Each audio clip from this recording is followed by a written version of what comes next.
தேச மாநிலம் காலாப்பூரில் ஒற்றை உயிரை பலி வாங்கிய சம்பவம் இப்போது வரை கிட்டத்தட்ட ஒரு 40க்கும் மேற்பட்ட உயிர்களை காவு வாங்கி இருக்கிறது என்றே சொல்லலாம்.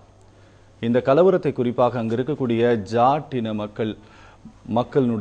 மக்களுக்கு ஆதரவாக இந்த தேர்தலை மையப்படுத்தி, வரக்கூடிய நாடாளுமன்ற தேர்தலை மையப்படுத்தி, குறிப்பாக இணைய ஊடகங்கள் வழியாகவும் இஸ்லாமியர்களுக்கு எதிரான ஒரு நடவடிக்கைகளையும் குறிப்பாக பாஜக, சங் பரிவார் உள்ளிட்ட இந்து அமைப்புகள் மேற்கொண்டு வருகிறது என்ற ஒரு குற்றச்சாட்டு மிக வலுவாகவே எழுந்திருக்கிறது. பரவலாக அனைத்து கட்சியினுடைய தலைவர்கள் கைது செய்யப்பட்டிருந்தாலும் கூட, குறிப்பாக அந்த ஜாட் சமூகத்தில் இருக்கக்கூடிய கட்சி தலைவர்களே கைது செய்யப்பட்டிருக்கிறார்கள். குறிப்பாக இஸ்லாமியர்களுக்கு எதிராக பேசிய அந்த ஒரு காரணத்திற்காகவே அவர்கள் மீது வழக்கு பதிவு செய்யப்பட்டிருக்கிறது என்று குறிப்புகள் எல்லாம் கூட சொல்லுகிறது. இது குறித்தே நாம் இன்றைய சத்தியம் சாத்தியமே மேடையில் பேச இருக்கிறோம். நம்முடைய அரங்கத்திற்கு 2 விருந்தினர்கள் வந்திருக்கின்றனர். ஒருவர் காங்கிரஸ் கட்சியினுடைய மாநில செய்தி தொடர்பாளரும் சட்டமன்ற உறுப்பினருமான திரு பிரின்ஸ், மற்றொருவர் பாஜகவினுடைய மாநில செயற்குழு உறுப்பினர் திரு KP ராகவன். இருவரையும் நிகழ்ச்சிக்கு வரவேற்று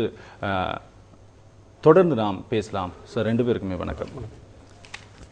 சார், நிச்சயமா இந்த ஒரு சம்பவத்தை மையப்படுத்தி, இது வரக்கூடிய இந்த ஒரு நாடாளுமன்ற தேர்தலுக்கான விதையாக பாரதிய ஜனதா கட்சி இந்த ஒரு கலவரத்தை ஒரு பெரிய அளவில் இணைய ஊடகங்கள் வழியாகவும், அதே போல கிராஃபிக்ஸ் வீடியோ மூலமாகவும் பரப்புகிறது. ஒரு பெரிய அளவில் இது இந்த ஒரு கலவரமாக வெடிப்பதற்கு காரணமே பாரதிய ஜனதா கட்சி தான் அப்படிங்கிற ஒரு குற்றச்சாட்டு இருக்கிறது. ஏன்னா அதை சமாஜ்வாதி கட்சியினுடைய ஒரு மூத்த அமைச்சர் அசாம் கான் கூட இந்த இஸ்லாமியர்களுக்கு எதிராக உத்தரப்பிரதேச அரசு, குறிப்பாக இந்துக்கள் செயல்படுகிறார்கள், அதை கட்டுப்படுத்த முதலமைச்சர் தவறிவிட்டார் அப்படிங்கிற ஒரு குற்றச்சாட்டை இன்னைக்கு முன்வைத்திருக்கிறார். நீங்க சொல்லுங்க சார், உங்களுடைய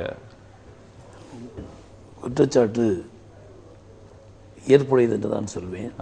ஏனென்றால் பாரதிய ஜனதா கட்சி இப்போது அரசியலாக்குகிறது இந்த பிரச்சனை. ஒரு மாநிலத்தில் ஒரு பிரச்சனை ஏற்பட்டு விட்டால் அதை தீர்ப்பதற்கு முன் வர வேண்டும், எந்த அரசாக எந்த கட்சியாக இருந்தால். அதுதான் ஒரு நல்ல வழக்கம். They are violating